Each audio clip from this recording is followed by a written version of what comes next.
Hi, everyone. Welcome back. Today, I want to talk about shape and storytelling.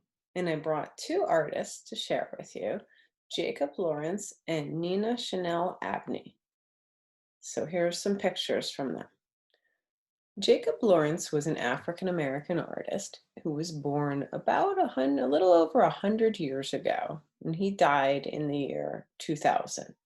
He was known for showing the daily lives and struggles and successes of African Americans during the Depression in the 40s and 50s and onward until his death in 2000. What do you see here? You see a man working. It's called the shoemaker, so I think he's making shoes. There's a lot of shoes on the wall back there. The artist used a lot of simple shapes and simple colors in his pictures. What shapes can you see here? Blue octagons on the bottom. I see triangles that make up the shoes and diamonds, lots of squares and rectangles. His shoulder is part of a square. And there's some triangles in there too. Look at how big the man is compared to the shoes. It's such a big man working on such tiny, delicate shoes. The artist wanted you to know about what jobs African Americans could have then in the 1940s. So this was one example, making shoes. Here's another one. This is called the seamstress. So someone who sews clothing. What shapes can you see in here? I see lots of red squares and yellow and black triangles, rectangles in the sewing spools. There's little diamonds in the wallpaper behind him.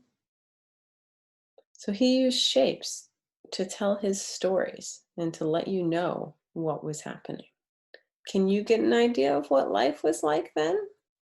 Nina Chanel Abney is a Black artist living now in New York, and she likes to make murals, which are big paintings on walls, inside or outside, with lots of colors and shapes and symbols. She tries to use very simple shapes and symbols to tell you a story or to get you to think about something. What shapes can you see here? I see hearts and hands. I see pentagons and squares and ovals.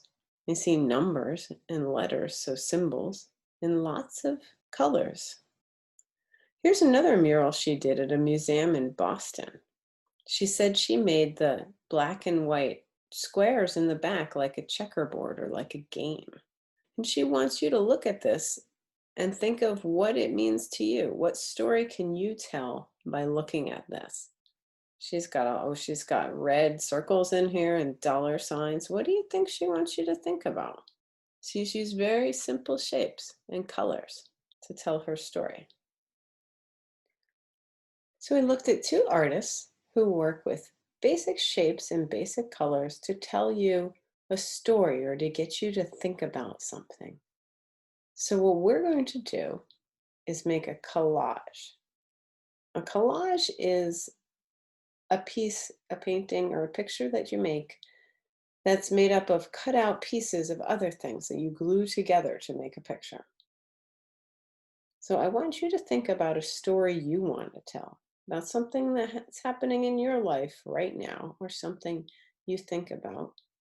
Maybe it's a scene from your morning, or something that you see every day or do every day with the people in your life, or something you want to show us, like your favorite animal or a book that you read. Tell us a story, and I'll show you how we're going to do the collage.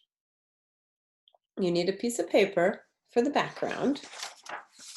So I just have this yellow piece of paper. There's a white piece of paper. I colored it with a yellow crayon. And I'm going to do a little story about my family in my kitchen, because that's something that happens all the time. We spend a lot of time in there. I'm going to take cut out pieces from newspaper, from just colored paper. If you have construction paper, you can use that. I colored this with markers.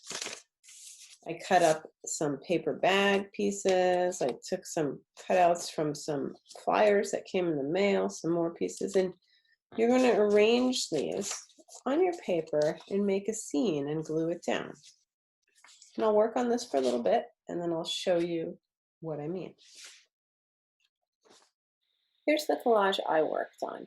I used some newspaper pieces from an article about food. I used some junk mail and different scraps of paper, scissors, and a glue stick. You can also rip your pieces. I created a scene to tell a story about my family in the kitchen eating a meal, which is something we've been doing so much of since we've been staying home. So I hope you have fun making collages that tell your stories, and I can't wait to see them.